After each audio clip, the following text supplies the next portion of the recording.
Happy Monday, everyone. This is Martha with Nature Niche, and this week I want to talk to you about the idea of No Mow May. As we head into May this week, I want to build on some past Mondays with Martha. Number 200 about leaving your leaves, 201 about saving your stems, and 203 about cues to care in our native landscaping efforts. So, No Mow May was an idea that became popular in the United Kingdom, and it has since spread to Bee City USA and Bee Campus USA affiliates in North America. And those are initiatives of the Xerces Society, so all about protecting our invertebrate species. But I want to stress that No Mow May is about so much more than just not mowing for 1 month. It's really a gateway to a broader understanding that we share our lawns with a variety of small creatures, and that there are things we can do to help them by adjusting how we manage lawn areas. So be sure to include links to the resources that I'm showing in this post, but this Bee City USA site is really helpful.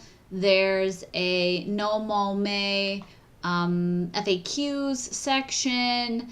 There's a section that covers ordinance examples for adopting No Mow May, and blogs by Xerces Society and others. So lots of great resources on this website.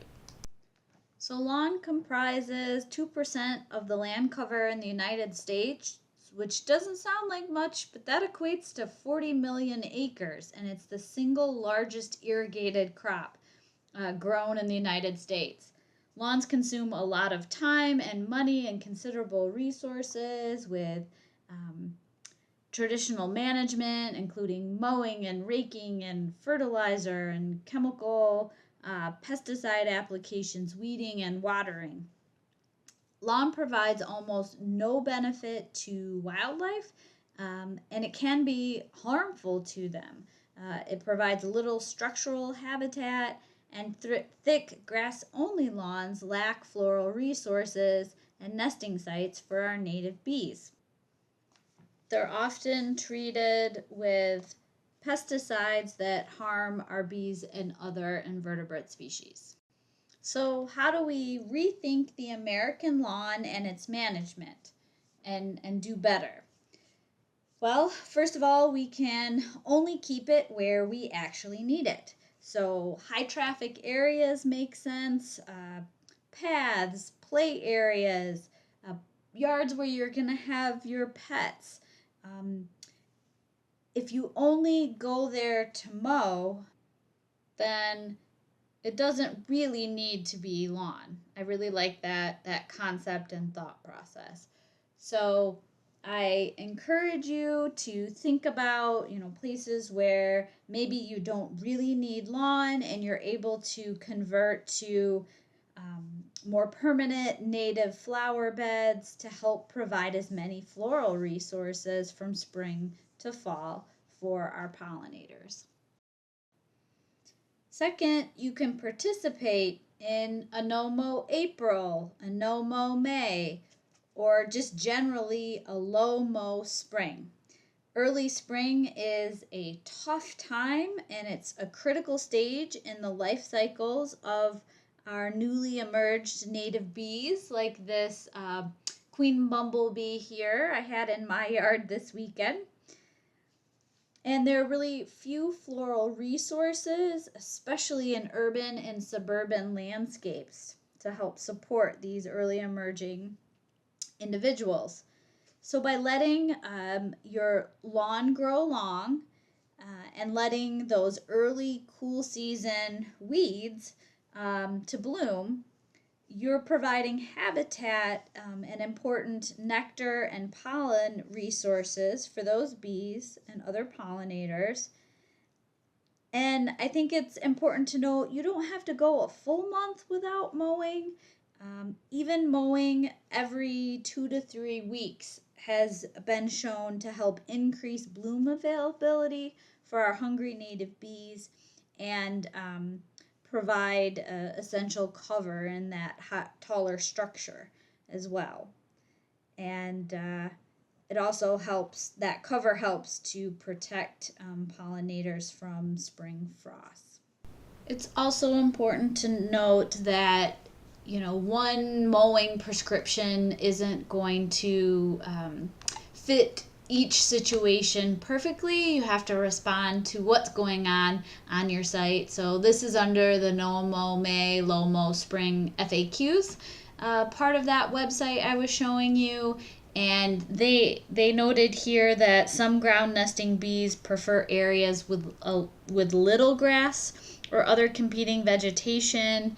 And so if you're lucky enough to have these ground nesting bees in your lawn, it's okay to keep mowing. You're actually helping provide suitable habitat for this particular species, and you can instead choose to mow in the evenings when the bees are not active. They'll be underground and safe. You can manage the vegetation to their liking, and there's another example of how you can alter your mowing management to benefit our native bees. Just a little bit of ground nesting bee activity in my own yard, and actually make a point of trying to leave some patches of bare ground for our native bees, the ground nesting ones, to gain access to the soil. A third thing you can do is consider using a turf alternative. So this is an example of EcoTurf that I purchased from Michigan Wildflower Farm, and it is a low maintenance fescue mix that is pretty drought tolerant, can take full sun to shade. It's slow growing and rather deep rooted, which helps you use minimal, if any, fertilizer and water. I have not fertilized mine. We also haven't watered it, and I think that's led to some of the clumping fescues being more dominant than some of the other ones. But basically, you can not mow it at all. This is about how tall it gets, and after it goes to seed, it'll just sort of fold over and flop. Or you can mow it. We maybe mow ours 3 times a growing season, something like that. Here's a quick look at what I was just showing you that we seeded in our yard about 10 years ago. This shows you more pictures and helps you calculate how much you might need, and gives a really nice description about how and when to install it and take care of it. And besides turf alternative that you don't need to mow at all or as often, you can also consider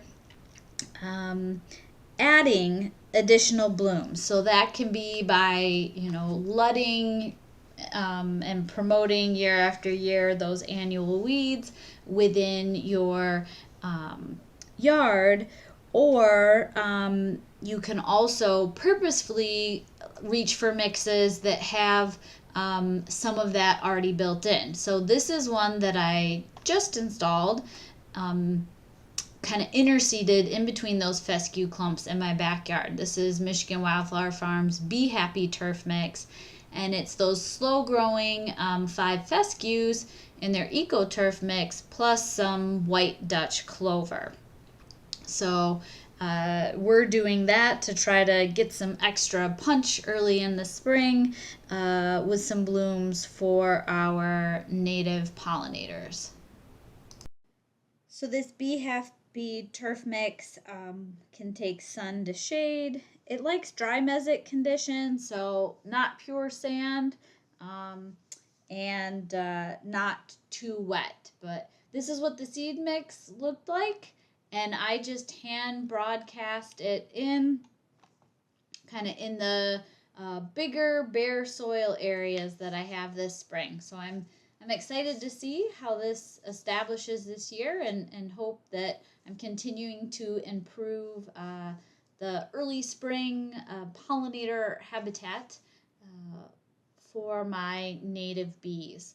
You can also just let there be weeds in your lawn. This is some speedwell or veronica, and I think some sort of forget me not.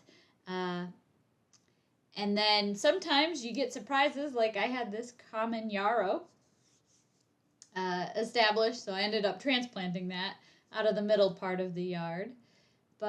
And this is some sort of little mustard family cress, probably, that likes to bloom with white flowers early spring, and I see the bumblebees visiting that.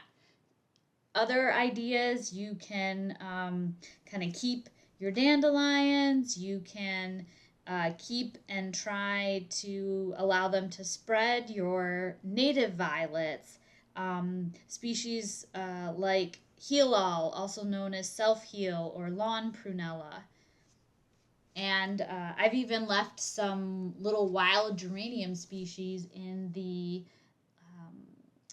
kind of outer seeded area around the formal demonstration planting I put at the front of my store. And the fourth and last point I wanted to make is that we can't forget about our herpetofauna and other wildlife. While a low Mow Spring certainly can be done to help benefit our native bees and other pollinators and beneficial insects, we also share our lawns with species like turtles and snakes, lizards, frogs, toads. Um, they can occur in those areas, and so less frequent mowing also means that there's a decreased chance of direct mower injury or death of those species in our landscapes. So, another resource I want to share is the second edition of the Michigan Amphibian and Reptile Best Management Practices. And this is a great resource, and I wanted to share some of their guidance when it comes to mowing. And so, important things to remember for our herpetofauna would be the timing of the mowing, that it's best to mow when it's the hottest. So in Michigan, that's usually July into early August.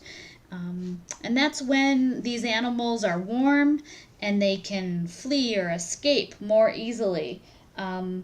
Or they might be sheltering below ground or in cooler, shadier, kind of taller vegetation habitats.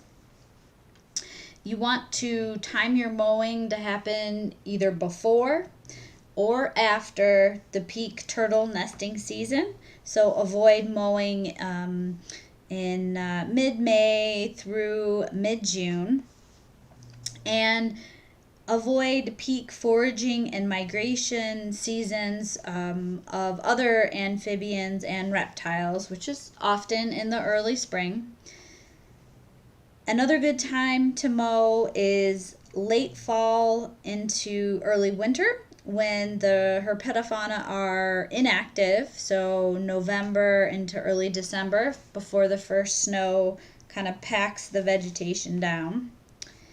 The other thing you want to think about is the height and where you start your mowing activity. So it's important to start in the center of the area to be mown and work your way outward.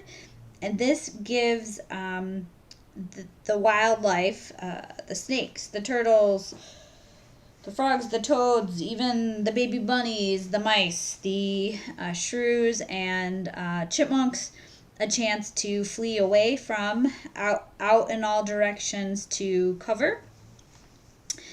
And It's important to set the blades at 6 inches or higher above the ground surface, and that helps minimize the danger of the mower blades actually cutting wildlife that may still be at the ground surface. And